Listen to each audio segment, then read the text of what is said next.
Mardi 29 avril 2015, un conseil des ministres qui s'est tenu donc de 10h à 11h45 au palais de la présidence de la République à Abidjan sous la présidence de son Excellence M. Alassane Ouattara, président de la République, chef de l'État. Alors comme à l'accoutumée, notre conseil des ministres a eu donc comme ordre du jour des mesures générales qui se déclinent en projet de loi et en projet de décret et également des communications, ensuite des divers.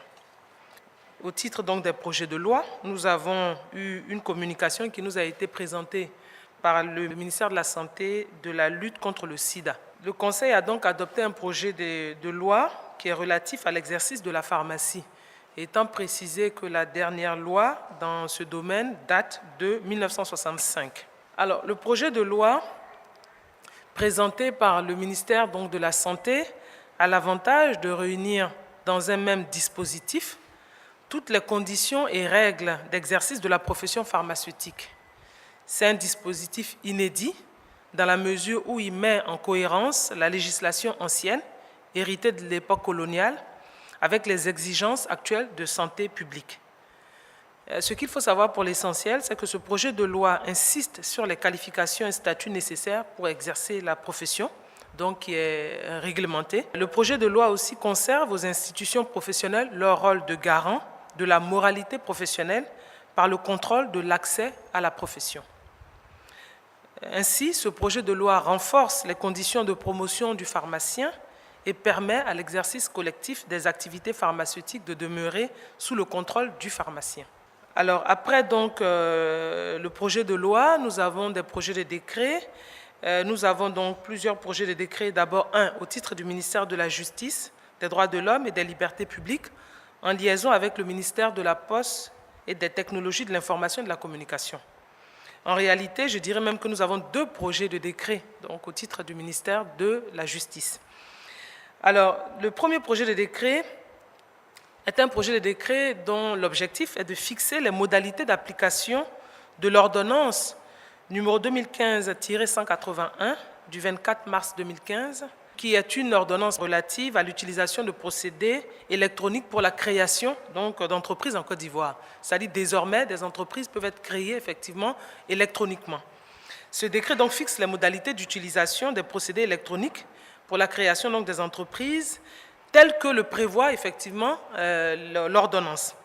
Donc il précise les formalités de création des entreprises auprès du CPC, et dire que ces formalités sont désormais accessibles par voie électronique. Il est donc créé un service de formalité de création des entreprises au CPC pour ce faire. Une plateforme de création d'entreprises par voie électronique permet donc aux usagers via Internet de pouvoir créer facilement leur entreprise. Lorsque les requérants le font, il y a une délivrance donc, de copies numériques qui est faite. Il faut savoir que ces copies numériques sont sécurisées.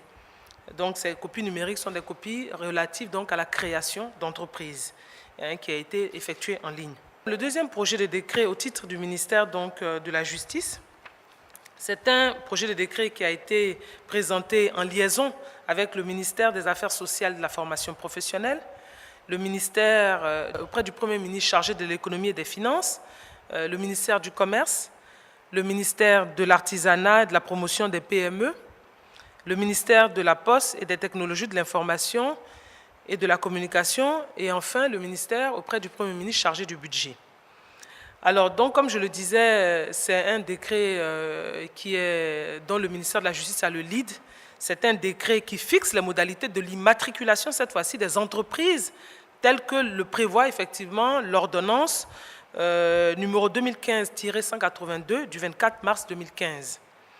Alors, cette mesure précise notamment que l'immatriculation d'une entreprise commerciale au registre du commerce et du crédit immobilier, au fichier des contribuables de l'administration fiscale, au registre des employeurs de la Caisse nationale de prévoyance sociale et au registre des opérateurs du commerce extérieur est désormais faite simultanément et donne lieu à l'établissement d'un identifiant unique.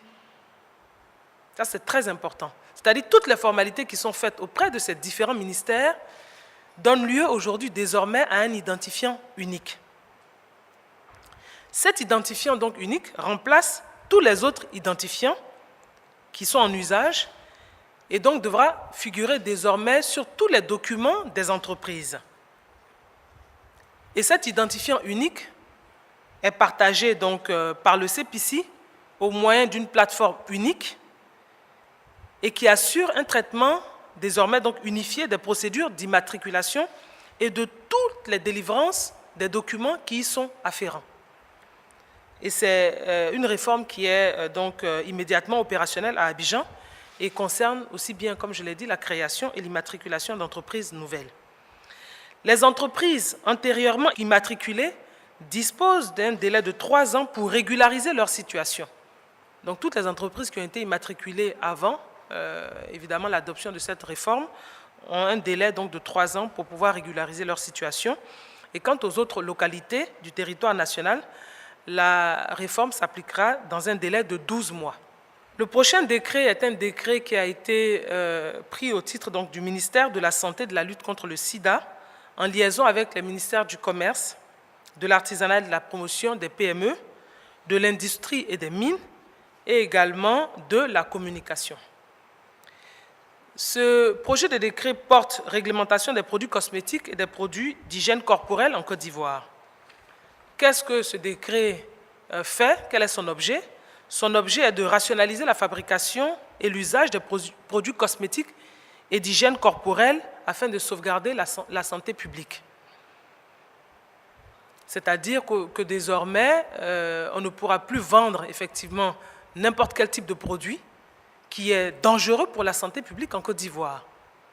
Et pour pouvoir apprécier le suivi donc, de cette mesure, un comité national d'évaluation et d'autorisation de commercialisation a été mis en place, qui va donc organiser les activités qui sont liées à la fabrication, à l'importation, à la distribution des produits cosmétiques et d'hygiène corporelle.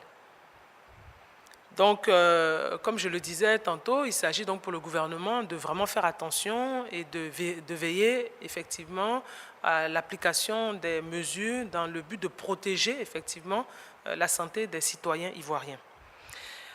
Après donc ce projet de décret, nous passons donc aux communications. Plusieurs communications ont été adoptées au cours du Conseil des ministres de ce jour.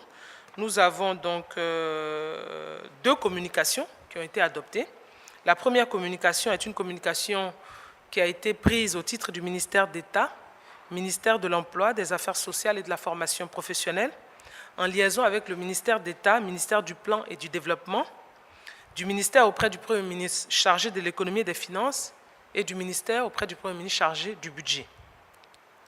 Alors, le Conseil a donc adopté une communication très importante qui est relative à l'état d'avancement de la préparation du projet filets sociaux Banque mondiale dans le cadre de la stratégie nationale de protection sociale et de l'expérimentation des modèles de type brésilien de lutte contre la pauvreté. Vous savez que le président de la République a estimé qu'il fallait effectivement se servir du modèle brésilien important en la matière pour lutter contre la pauvreté. Et donc, c'est cette communication qui a été faite pour nous situer sur l'état d'avancement de ce projet important de filets sociaux. Et ce programme, comme je l'ai dit, est un programme de lutte contre la pauvreté qui a été conçu par le gouvernement ivoirien en relation avec la Banque mondiale, en prenant pour modèle, effectivement, le modèle brésilien. Ce programme implique des transferts monétaires non contributifs qui privilégient les ménages ou les individus les plus vulnérables en vue donc d'améliorer sensiblement leurs revenus, donc pour lutter contre la pauvreté, notamment en milieu rural. Ce projet filets sociaux, il faut le savoir, est donc adossé à la stratégie nationale de protection sociale.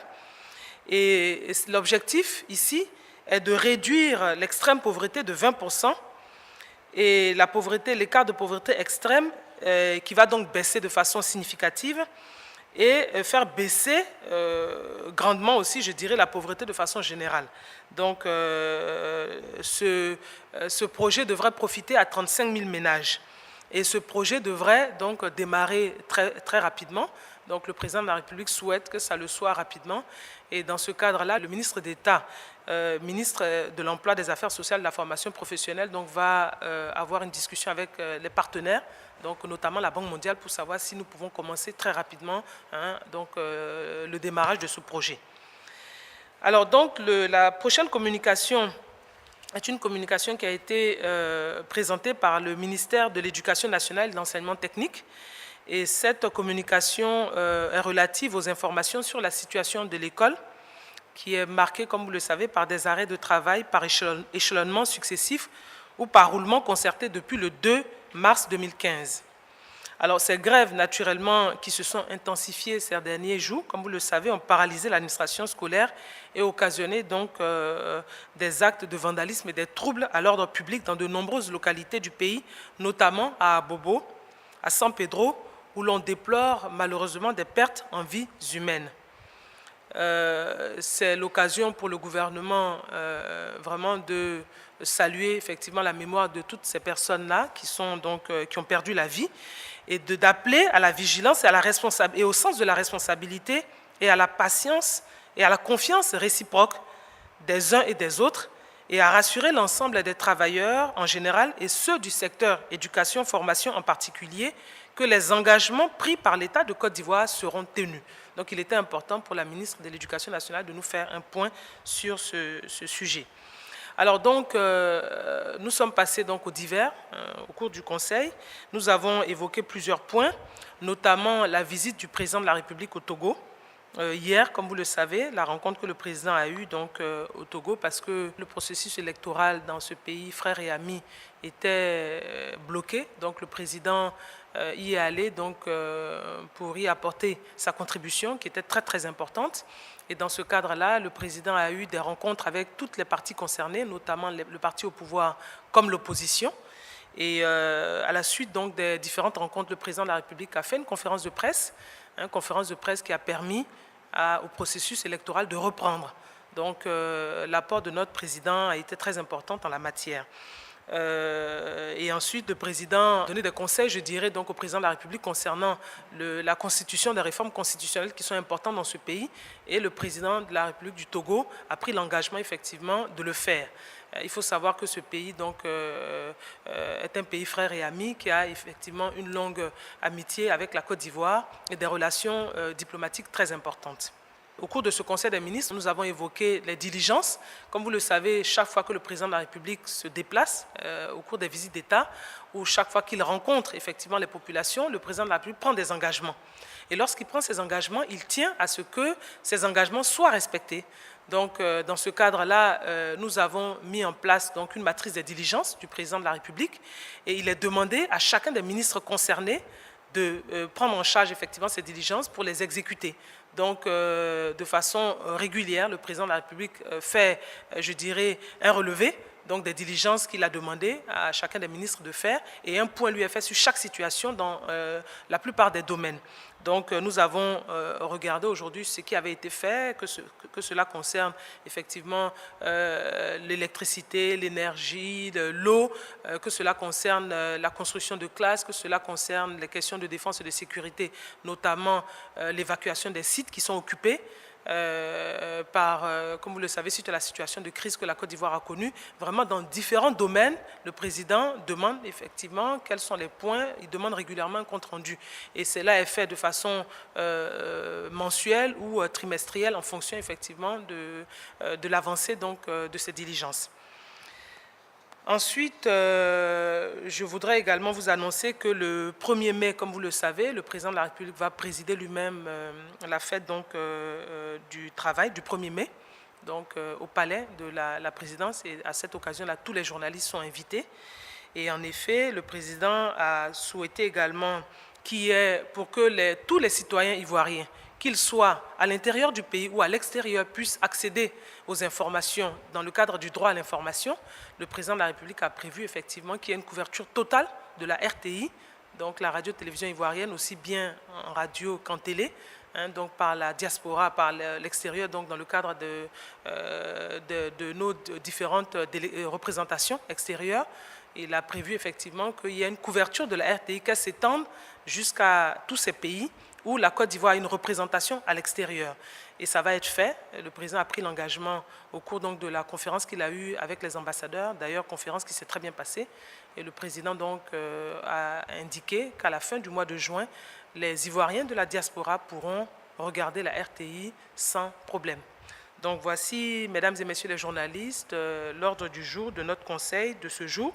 Et bien sûr, je pourrais revenir sur des points donc, que vous aurez estimés importants ou sur lesquels il faudrait que je puisse insister davantage. Je vous remercie. J'ai une question sur la mesure prise par le ministère de la Santé sur les différents produits qui seront désormais interdits parce que impactant négativement sur la santé des populations. Est-ce qu'on est parti d'un constat? Qu'est-ce qui a motivé la décision? Est-ce que peut-être sur le terrain, on a constaté que des produits ont effectivement entaché la santé? Et puis, est-ce que ça concerne les produits qui permettent aux populations de se dépigmenter la peau, par exemple? Sont interdites la fabrication des produits cosmétiques éclaircissants ou des produits d'hygiène contenant de l'hydroquinone au-delà du seuil de 2%. Comme vous le savez, les 2%, c'est le seuil qui est internationalement admis, donc d'hydroquinone. Au-delà de 2%, tous ces produits-là sont interdits. Alors, le mercure et ses dérivés sont également interdits. Les corticoïdes et cortisothéroïdes, tels que la cortisone, l'hydrocortisone, le triamcinolone, le clobetasol, enfin tous ces produits-là sont interdits effectivement désormais à la vente. Donc il y a également des dérivés du rétinol, la vitamine A, tout ce qui sont des produits qui permettent effectivement de se dépigmenter la peau. Tous ces produits sont désormais interdits. Alors, vous savez, le président de la République et son gouvernement ont à cœur, depuis que le président a accédé au pouvoir, la santé des populations. Et d'ailleurs, si vous vous souvenez, lorsque, dans les toutes premières années, en 2011, il me semble, si mes souvenirs sont exacts, lorsque le président a accédé au pouvoir, nous sommes allés, parce qu'il y a des médicaments, vous savez, qui sont vendus au marché d'Adiamé, vous vous souvenez de la grande opération qui a eu lieu, opération de démantèlement. C'est pour dire qu'en réalité, l'interdiction des corticoïdes n'était que la suite de cela. Donc nous n'avons pas attendu aujourd'hui de le faire. Nous estimons qu'il fallait le faire, c'était important, mais chaque chose en son temps. Il fallait que le ministère de la Santé puisse préparer ces textes, ce qui a été fait. Nous sommes d'abord allés dans le cadre de l'interdiction de la cigarette, comme vous l'avez constaté, et ensuite aujourd'hui on estime effectivement qu'il faut continuer dans ce sens-là, tout cela dans le but de protéger effectivement nos populations. Donc il faut savoir que c'est toutes ces mesures qui sont prises dans cet objectif-là. Madame, vous avez évoqué un point concernant la grève au secondaire, mais il y a également que les universités sont touchées. Il y a les administrateurs de l'université de Bouaké qui appelaient à l'implication du gouvernement, faisaient un appel au gouvernement. Il y a également des étudiants qui, en meeting hier, ont annoncé des actions fortes, allant jusqu'à perturber l'administration même nationale, à bloquer des ponts. Si jusqu'au lundi, il n'y a pas de suite à leurs différentes revendications. Les discussions continuent au niveau du gouvernement. Vous savez que le Premier ministre a présidé des rencontres avec les différents syndicats à plusieurs reprises. Donc c'est pour dire que le gouvernement est vraiment dans le dialogue. Donc les discussions continuent. Et d'ailleurs, même c'est une préoccupation pour le gouvernement de savoir effectivement que ces grèves puissent perturber non seulement le cours donc, normal de la scolarité de nos enfants, que ce soit au niveau donc, du primaire et au niveau donc, de l'enseignement supérieur. C'est dans ce cadre-là d'ailleurs que nous avons demandé effectivement, le Conseil a demandé au ministre donc, chargé de l'Éducation nationale de nous faire un point. Un compte-rendu a été fait. Et actuellement, au moment où nous sommes en train de tenir donc, cette conférence de presse, ce point de presse, il faut savoir que le ministre d'État, ministre de l'Intérieur et de la Sécurité, assurant l'intérim de Monsieur le Premier ministre, en séance de travail avec les ministères concernés, qui a été élargie à tous les ministres. Donc, et au cours de cette réunion, des mesures vont être conseillées, des mesures qui vont être discutées avec le président de la République, et ensuite le président pourra effectivement faire l'annonce de ces mesures au cours donc d'une rencontre qu'il voudra bien avoir avec effectivement les travailleurs. Vous savez, le 1er mai, c'est la fête des travailleurs, donc lorsque les travailleurs seront là, s'il y a besoin, le président le dira lui-même. Mais ce qu'il faut savoir, c'est qu'il faut appeler, comme je l'ai dit tantôt, à la responsabilité des uns et des autres. On peut ne pas être d'accord pour certaines décisions, mais il faut en discuter. Et le gouvernement n'a jamais refusé de discuter. Le gouvernement a toujours discuté, effectivement, avec les différents syndicats. Et nous sommes dans cette dynamique-là. Donc, s'il y a des points d'achoppement, ces points d'achoppement vont être réglés. Donc, il faut savoir que les discussions se poursuivent. Et dès que les ministres termineront donc, la réunion, nous saurons dans je dirais les jours qui viennent, les mesures qui ont été proposées pour mettre fin effectivement à cela. La cérémonie d'investiture qui doit avoir lieu demain à Mama, concernant l'élection du président Laurent Gbagbo à la tête du FPI, je ne sais pas si ça a été évoqué, j'aimerais savoir si le gouvernement a une position à prendre par rapport à cette réunion. Est-ce qu'elle sera autorisée, est-ce qu'elle sera interdite, sachant que donc, les partisans du camp Sangaré ont annoncé hier l'élection de Laurent Gbagbo comme président du FPI. L'affaire est en justice, donc on va laisser la justice faire son travail. Le gouvernement, vous imaginez bien, n'a pas à se prononcer sur la présidence d'une association, aussi politique qu'elle soit. Il n'en demeure pas moins que c'est une association, donc le gouvernement ne rentre pas dans ces considérations. Donc on laisse la justice faire son travail. Parce que vous me parlez effectivement du fait que des cadres du FPI auraient élu le président Laurent Gbagbo à la tête. Le gouvernement ne s'est pas prononcé sur ces questions-là, c'est ce que je vous dis, parce que ça concerne une association politique. Donc le gouvernement ne s'y est pas du tout intéressé. Nous laissons effectivement la justice faire son travail, à savoir entre les différents protagonistes, lesquels sont effectivement habilités à parler au nom du FPI. Ça, vraiment, ce n'est pas une affaire du gouvernement. C'est très bien que vous me posez la question, ça me permet de revenir là-dessus. Ce que je dis, tous les partis politiques, naturellement, sont dans le cadre d'un dialogue direct. Ce n'est pas d'aujourd'hui que nous avons commencé ce dialogue.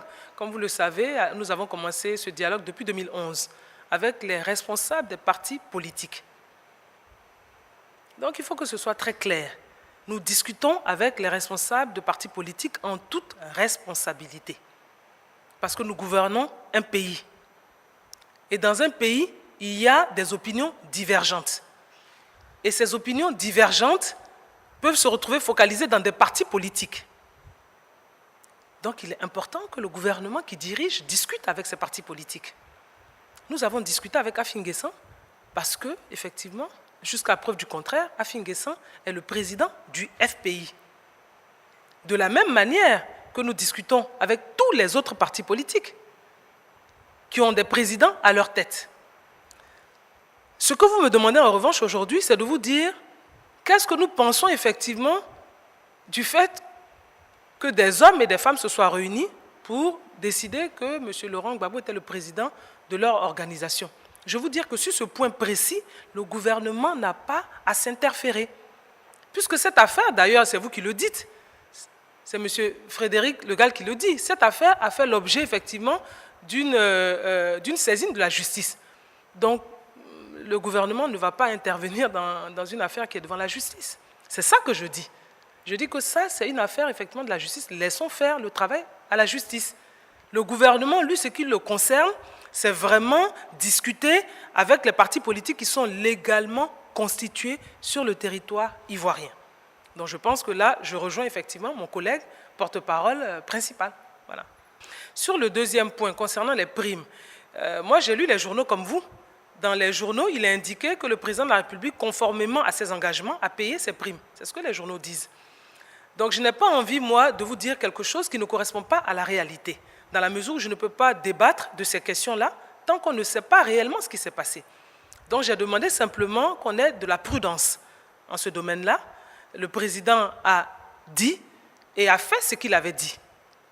Et a dit quelque chose qu'il a déjà fait. Concernant le président, la question a été réglée. Maintenant, qu'est-ce qui s'est passé entre-temps? C'est ce que nous cherchons à savoir tous. Donc je pense que, comme je l'ai indiqué, il y a un rapport qui est fait. Nous saurons très bientôt, donc dans les semaines et dans les mois qui suivent, soit par le ministère du Sport ou soit par le ministère du Budget. Mais en tous les cas, je pense qu'une réponse sera donnée aux concernés, notamment aux joueurs, donc, à qui cette prime devait au final revenir. Ma question est relative à l'application des filets sociaux calqués sur le modèle brésilien. Vous avez parlé de 35 000 ménages qui sont concernés, je crois, par ce projet-là. Je voudrais savoir comment s'est opéré le choix de ces ménages. Comme je vous l'ai dit, la Côte d'Ivoire a regardé un peu sur le modèle brésilien. D'abord, il faut que ce soit des familles pauvres. Des familles pauvres. Et nous avons identifié effectivement, dans le cadre de la Côte d'Ivoire, les zones dans lesquelles étaient regroupées ces familles pauvres. il est évident que nous travaillons effectivement avec toutes les statistiques qui ont été faites en Côte d'Ivoire aussi, dans ce domaine-là, que ce soit avec les statistiques de l'INS, donc du ministère du Plan. C'est pour ça que c'est d'ailleurs une communication qui a été faite en liaison avec le ministère donc, des Affaires sociales et le ministère du Plan. Donc, c'est en tenant compte donc, de toutes ces enquêtes qui ont été faites. Alors, c'est ce qui permettra de choisir ces différents ménages qui sont concernés.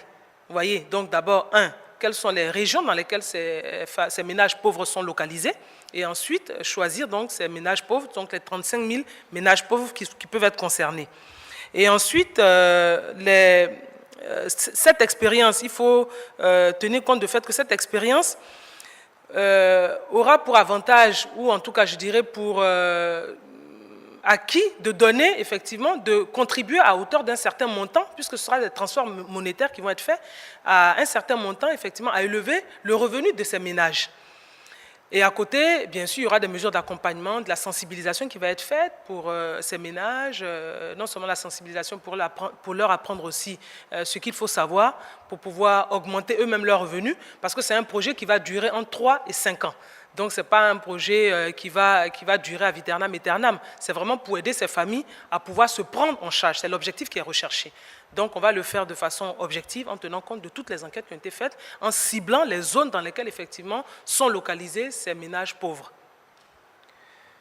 Je peux vous dire, effectivement, que comme mesure d'accompagnement, il y aura aussi également de la nutrition, donc l'accès aux services sociaux de base, de santé, à l'éducation aussi de ces familles, pour que véritablement elles puissent réellement se prendre en charge à l'issue donc de ce projet.